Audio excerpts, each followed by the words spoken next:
Good boy. Yeah, and you can interview. Okay, Pappy, come here. Here, right up here. Check it. Good evening, Pappy. How are you? Oh, hi, Alex. Are you ready? How are you? Okay, which room? All right, room number 1. Gonna go Number first room on one. the left. Go, guy. Hi, buddy. Let's do this. All right, kid. Go to your left. Let's go. Left. Good boy. Okay, Pappy. Up. He says, I want my treats first. All right. What's new, Pappy? Okay. What's new, buddy? He says, I got my Christmas bandana on. Oh, I know you do. Come here, buddy. Pappy, come over. Good job. Good job. Are you ready for your rubbies? Are you ready? He says, I'm all excited. Come here, buddy. Pappy, come over. Down. Where's your down? Where is it? Where's your down? You lost your down. Did you lose your down? Something's up. He does. I know. He's like, ooh, I am ready. So how's Pappy this week? What's new with Pappy? He's good. He's doing really good. He actually was 2 days ago sick, like sick. Oh, Or just, like vomiting? Yeah, just something with his stomach. Lasted 1 day and then he was fine. That's not But fun. it was pretty bad. ASRAPR. All right, mister. So no stiffness this week, no problem spots that you've seen with him? No. Good. No, he's been really good. Good. He's been really good. He says, I got this. Yeah, You're going to sniff. Things that the reason we're filming this, because a lot of times, I shouldn't say a lot of times, it's very rare actually, but we get negative things about, the stuff he does is damaging to his body. And, this is probably my 5th dog of doing tricks with. Yeah. And all my dogs wind up living, almost twice their normal. For sure. And what do you stem that to? Oh, yeah. I mean, the situation with elite athletes is there's a genetic component. They have to have good structure to be able to handle the athletic events, whether it's a trick dog like Pappy, who's doing elite tricks. Some of the military dogs, I mean, that's some crazy stuff that they ask those dogs to do. They jump out of airplanes.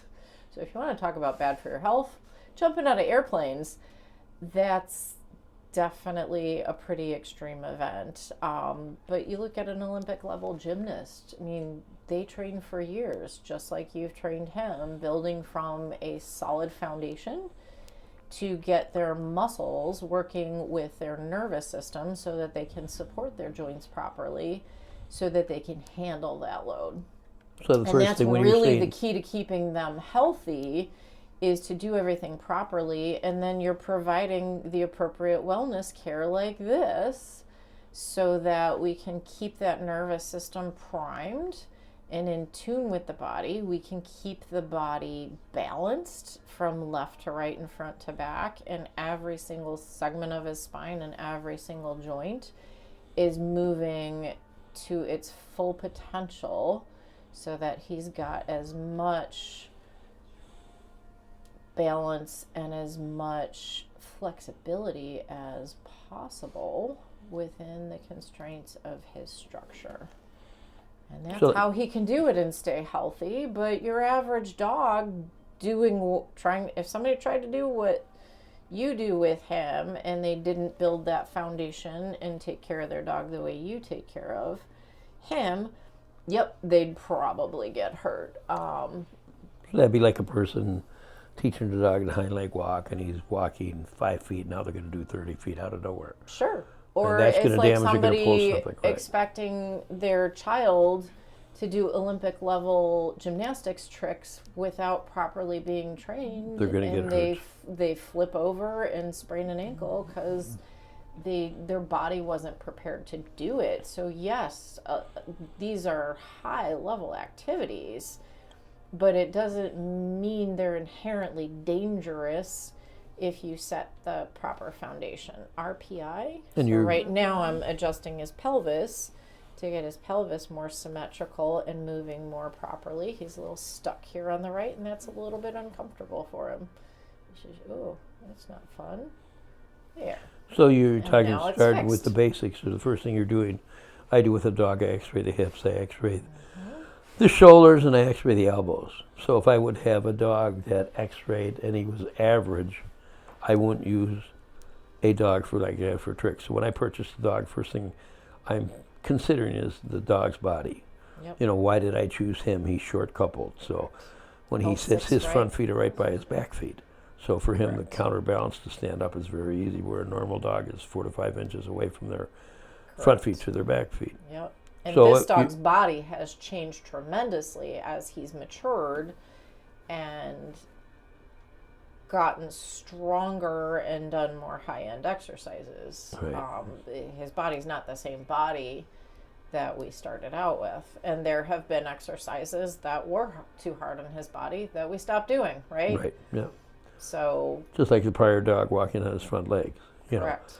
a bigger dog, not, you know, smaller dog's a little bit different, but Correct. larger dog, not comfortable for that. And the reason we're doing this is when he is, now, so all the years of me using Top's veterinary rehab here, I've never had a dog limp out of all the stuff my dogs do. And that's from being kept, I mean, this dog, have you seen what he does? Walks upstairs, walks backwards downstairs. I was Now at he's the walking. parade too. I saw him on the ball. Oh, did you? Going 90 miles an hour? But it's also Yeah. not just what we do here, right? We taught you how to properly massage him and properly stretch him so that you can assess his body and his physical state before you ask him to do these things. Right. So that you're aware, oh, there might be a problem and maybe I don't want to do that particular trick today because his body isn't It's off a little bit. 100%. It's off. So we're Right. going to do some easy stuff that isn't strenuous.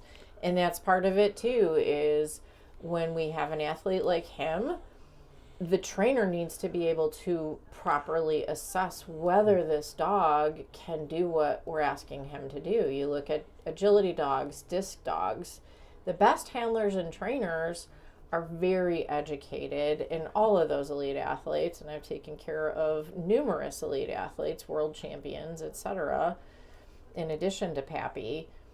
And the commonality is they get regular care. We get our hands on these dogs all the time to assess for subtle changes that might signal something brewing and get it taken care of.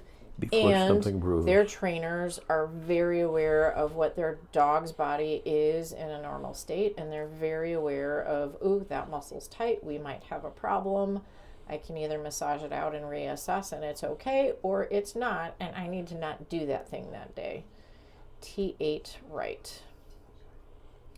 So what I'm doing here is restoring motion in specific spinal segments. I'm comparing one segment to the next segment, and we're getting And you keep a smooth, record of symmetrical that. motion, and you can actually see that motion translate through his back to his head and neck, and he's just kind of bouncing right along and relaxing now. That one spot was a little uncomfortable for him, and once it was adjusted, it's all fine. And then you're telling our young lady over here what it is, so next time you can recheck that and check that area. Yep, we keep track of all of it so that if we start to see a particular pattern, we will be aware of that. I'm gonna fall asleep, buddy. You will fall asleep. Oh, hi. Hi. You will give me big shoulder stretch. And curious, chiropractic care goes for how long? It's lifelong.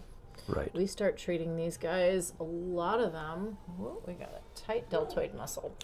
A lot of our breeders will bring in litters of puppies. I start adjusting litters of puppies for breeders, for breeders of athletic dogs and show dogs. We start adjusting those puppies at 3 to 4 weeks of age often, and certainly by 6 weeks of age. they will have already had their first adjustment to get them started with a balanced, healthy nervous system and a balanced, healthy body. And those puppies have an easier time through their lifetimes. I've had a lot of them that have had hip dysplasia, but not show signs of it Because of the adjustment. because they've been adjusted and you've addressed it early on. And it's just like my daughter. His biceps is a little tight here, so that was a little tension at the end range of the bicep stretch, so we're going to massage that out. And chiropractic, you're just like Krista with her kid. That's my daughter, Krista. She goes because of what happened. Here we go. Being on so much medicine when he was Good young boy. because of what happened. The side effects of that medicine, they actually go to a chiropractor to stop what could happen from that. So it's a preventative thing 100% too. Yes. Yeah, and that's the part of chiropractic that is often glossed over is the effect on the nervous system, because now what I'm doing right now is massage. We're doing more than chiropractic with him. And not all of these adjustments are actually chiropractic adjustments. Some of them are mobilizations and manual therapy. Oh, there we go. Big stretch. Big stretch. Good boy. Still tight? And I've learned, Yeah, still again, tight. from you guys too, I've learned that there's overstretching too. Yep. And what I mean by that is, if I would think back on certain dogs that I overstretched them, that they were actually too loose when they got older. Does that make sense? Mm-hmm. Yep, you can overstretch a muscle for sure. But the impact on the nervous system can be profound, and the nervous system controls everything. So the nervous system controls muscle tone, it controls blood flow, it controls, the tension along the joint planes, and our proprioception, our awareness of where our feet are. It controls how quickly we respond to a little balance challenge. It makes the difference between falling and not falling, rolling your ankle and not rolling your ankle. But it also controls our heart rate, our blood pressure, our digestion. And that's where it can be hard to understand how chiropractic can impact our general health and well-being, but it does help rebalance the nervous system. And when the nervous system is balanced, You want us to move back on the blue? Or it's fine? it is easier. So he's pretty tight up here in his trapezius muscle, and he does not want to stretch this leg. So this is just a lot of soft tissue work for him. And obviously, hind leg walking hasn't affected his front leg. Right. This is something else entirely. This is probably him He goofing off does a in lot the of- snow a little bit. You're talking all the balancing stuff he does, where he has to actually balance one leg, reach forward, for certain exercises. There's a So lot this of... is a trigger point. He's got a trigger in his traps. And so a trigger point is an area within the muscle that's hyperactive, hyperreactive, and it gets bunchy and it gets really sore. when you're touching it. Yep. And I'm putting pressure on it to release it right now, and you can kind of see that it's starting to release. So that is, and now we just self-stretched. Good. So that was keeping him from stretching this leg, and now he's stretching it on his own. Boom. Pretty well. That's great. Nice job, buddy. Again, let's slide him back up. All right. That side's done. Peppy, let's get your other side. Yeah, no, You're not done yet. You're not done yet. So he knows when he does his whole body shake and he's done, he gets a treat. Peppy, come on. Other side. Left side. I need your left side. Come here, buddy. Here, Pap. Left side. Which I side? need the right side. His right up. Right side up. Yep. His right here, side boo. up. Pappy, sit. Go. boys. Down. Roll over. That's his right side. This is right side. That's his right. I was correct. I need the left side. Left side. Yep. Okay, Pappy, come. Here. I was correct the first time. Yep. Down. Roll over. Left side. There we go. Other side. Good. There we go. Stay. Good job. I know. You're ready, huh? You're ready. So like when I talk to people, first thing I do, I tell them, through all the years I've done this, I've never had a dog limp because of the proper care. I don't do anything with him that he cannot do perfect. Everything I do is helping him every step of the way until he is not 100%, but 110%. When I ask him to do something by himself, Left quads. I'm sure he can do it. And the first time you do something by himself, of course, he's a little hesitant because he's been doing it with you for 2.5 years. So all of a sudden you're asking him to do it. It's like, yo, where are you? And there was one in particular, and you wouldn't think, this is a good one you like. So have you seen where he walks upstairs holding the rail with his left arm only? Mm-hmm. Okay, so that's the part of the exercise. He can do that really good now, right? Yep. So what wound up being the hardest part, which I never dreamed of, was where he comes down holding the rail with 2 legs, with his front legs. And that took, walking upstairs holding the rail took 2 years, 2.5 years. Coming down the stairs took 3 years. 3 years and 3 months.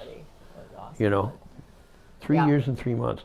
And if you look on, the first time we videoed, I actually videoed, you see him, he's standing on top of the stairs, you got to take his first step. He's looking at me from the top going, yo, you be able to come up here. Right. And so if someone would see that for the first time, they think, well, he's scared, he doesn't want to take his first step. Well, what gets him to take his first step is you praising the heck out of him. Also, he takes his first step, and the second step he takes a little slow. Third step he takes a little slow. All of a sudden he thinks, oh God, I can do this without Alex. Mm-hmm. That's where it kicks in and winds up being good. So if you'd see now, which has been 2 weeks ago, now he comes down nicely. But I would never thought that coming down the stairs, so he's coming down walking with his left foot first, and his 2 hands are on the rail, and he's moving his hands down the rail. Yep. I never would have dreamed that would have been way harder than walking upstairs on his hind leg. T5 left. So you can see the difference in that stretch between I just saw that, the right front and the left front. This was easy. Everything was clear. It was normal. That trigger point was actually so right now something causing tension in his biceps and his deltoids. So right now, what's bugging him right now? What's bugging him right now? Yeah, probably nothing. It's like somebody's moving by. He's looking at the cookie jar. You see that glance over there? He's like, you gonna give me some cookies, dude? You gonna make yourself useful? And that's the cool thing about him is, like, even though something's uncomfortable, he gets that you're helping him. So, like, he'll stick with me, even though it hurts. Like, that trigger point hurt. He hung in there with me. He's like, okay, lady, do your thing. But when his body's clear, that's when he gets goofy. I'm going to ask you a question. Starts jumping around because he's kind of like, I'm done. Now this spot is tight. T8 left. This is something to do. And my guess is he may have slipped a little bit on the ice with this pattern because his upper back is tight, and then he had that I'm sure. trigger point in his right traps over there just behind. You want him on the side now? So you want me to roll over? He probably, no, he's fine. He probably slid that way on his right front leg. Their body tends to tell the story. Stay here, buddy. So it kind of went into the opposite part of his spine. You want me to have him roll over or no? Yeah, he's fine. And I've noticed, with the dogs that have done chiropractic care, only the dogs that have done chiropractic care, dogs that I haven't done, he rolls on his back, and it's like he does his own chiropractic care. Oh, he loosens himself up. Yep, right. That happens quite commonly. Horses will do that You know what's too. cool They'll roll about in it? their pasture they know they're stuck and they want to release it because they know it feels good. T11 left. And I videoed 6 of them, and it was a while ago, I had 5 people watch it. And I go, what do you think of that? I said, how many videos is that? Well, it's one, you just repeat it every time. That's how perfect Consistent. he does every time. He knows what to do, when he rolls over. I mean, that's like amazing to me, because there is no difference on the first, second, and third one. It's exactly the same thing. And L2 left. Sweepy was the same thing. When she rolled over, I could take 5 different rolling overs, and they think I just repeated the film. That's how accurate she was and adjusted herself. But that only happens with dogs that come here. Yeah. The other ones, when they roll over, they flop and do this and this, but they almost have a plan. They do the same thing. Well, they're not. 4 they're rolls. Not stupid. They are smart. Yeah, 4 rolls. Well, Krista's horse would self-stretch. Right. Remember that when she would do her stretches on her own? Like, she'd be picking her feet, and she'd be like, oh, wait, I have to stretch my leg. Because she had that upper back and neck problem, and she would just stretch herself out. Okay, buddy. Okay. So, Dave, you understand L2 here, left. Sweepy was here till she was 19 and a half, till actually a week before we put her to sleep, and she could run, she could walk, she could jump, she could do everything, At 19, you said? 19 and a half, yeah. And then I have the Borzoi. She was also, average life of a Borzoi is like 8 years old. She was way up there too. But exercise, She was the first. First thing she did, set a world record on jumping rope, and then she did the highest jump in the United States, and she actually did higher, but I only took it to, I think, 59.5 inches. So if someone broke it, I'd re-break it, and probably 9 years later, someone broke it, and then the dog's a little bit too old to be jumping, All 5 left. And Yeah, I've got almost 16-year-old lab who did agility till she was 13, competitive, like national level competition, till she was 13. And what about treadmilling a dog? For dogs, I mean, because I always tell people how you do the treadmill, right? You have to do it the right way. If you're doing it all at the same speed, and be religious about it. And you're doing it for too long, they're going to hit the same part of their joint over and over and over again, and it's going to be too chronic and repetitive. But if you're changing speeds and doing it appropriately for that dog, and every dog is different, you have to know what you're doing. Right. It's a great conditioning tool. I use it for my guys all the time. We use both underwater but and you land need to be, treadmills again, do that. religious at that too. Yeah, but it has to be done. You can't do it one day and then not 4 days later again. Correct. It Just has so you to be understand, done probably hadn't heard religiously, judiciously, and with something somebody who knows what they're doing, because you can hurt a dog very easily on a treadmill. Right. SAL. So that is his And the sacrum by his tail. Biggest thing I see people do with dogs, people that love their dogs, but they think more is better. There was a friend, a customer of ours, who tells me every day he gets up, first thing he does is throw a ball for his dog. Just going to say, throwing the ball 50 times, not great. Throw it 10 times. Well, hang on, this is just the beginning. So he throws the ball 20 times to warm the dog up. Then he gets him on the 4-wheeler, runs him down to the lake going 30, 40 miles an hour, runs him back. He on the average does that 3 times a day, where he goes back and up. And then he swims the dog, and then he has, doing something else for the dog. So during the whole day, this dog is exercising. But as I see the dog, when he becomes 1.5 years and 2 years old, I'm seeing it already be short and stride. He's not stretching out. So you can explain to people how overdoing doesn't do nothing. It's far too much too soon. And the biggest problem I see with young dogs when people get too competitive with them is everybody worries about growth plates. And it's true that you need to wait till the growth plates are closed to do some high intensity exercise. And what year is the that? Catch is, it depends on the dog. It's usually not till 18 months. For all the growth plates to close, but a lot of dogs are pretty competent at 12 months, but it's not the bones, it's the muscles. The muscles have to allow for bone growth and development, so the muscle strength isn't there. Right. and your neuromuscular control isn't there. And it doesn't matter whether you're jumping 12 inches instead of 18 inches with that dog. What matters is jumping and turning 50 times is too much for that young dog's body to handle. And this is where we get sports injuries and shoulder injuries, because people think they're not hurting their dogs because I'm not jumping full height.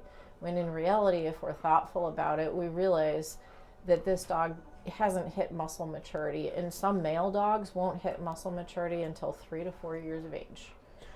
In which case you can do things, you just can't do 20 of those things. Right. The biggest thing I noticed when I did trick dogs, when I used to perform all over, within, yeah, there you go. Yay! Yay! What you getting? What you getting? What you getting, man? Are you getting cookies? Are you getting cookies? You're getting cookies. All right. You don't like these cookies, do you? Do you like these cookies? You love these cookies, good boy. Do you chew? Can you chew? No. Don't chew. Give him the chicken Not that he today. has to chew. Not today. Oh, you don't have We don't chicken? have the chicken. Oh, yeah. Not in here. So what I was bringing up was, what was I bringing up? What was important? I was saying that you should. So when a dog, when you're doing that, so a person throwing a ball for a dog 30 times, is that good? No. I've watched, I've Absolutely watched not. multiple people, and they think the dog's enjoying that. Sure. I'm sure they are. My dog Just the would guy- enjoy it. Yeah, Mhm. but like I said, the biggest thing I learned in life that like when I throw the ball for him, I do it 6 times, and I do it different. I don't do it. I get them prepared on because a long time ago I have hurt dogs throwing the ball on grass surfaces because they hit a pothole. So Yeah. with this, with my last dogs, I actually get them conditioned where they run on asphalt and concrete, and they don't go at the ball, they go around the ball. And I never have to worry about them hurting themselves. But the most I throw a ball for a dog in a row is usually 4 times. So he comes back that 4th time wanting to do as much as he Yeah. can, And Yeah. this dog, honestly, when I work him now, if I work him 5 hours straight, and everything, he's never tired. Yeah. Well, he's I got mean- to see, Dave's got to see, 30 times doesn't make him happier than 5 times. Right, exactly.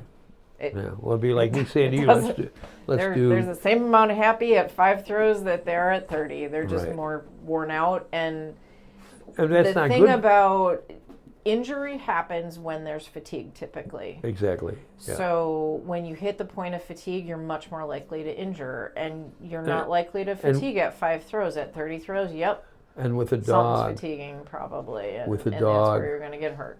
you don't get to see that injury till later on because Correct. they have so much drive on them and Yeah. they just keep on Yeah, going. a lot of times it's micro trauma, and then it adds until you hit the point where you can't compensate anymore, and then you're really broken, and then you can't do all the things. But And then that's you're limited again, to, that's you're limited building to it, up right. your stamina and your strength, and knowing where you are, and not pushing them beyond their limits. Cool. Well, Good job, buddy. thank you very much. You're welcome. Give me a hug. You're welcome. Happy to help. Let's get a hug from you. Thank you.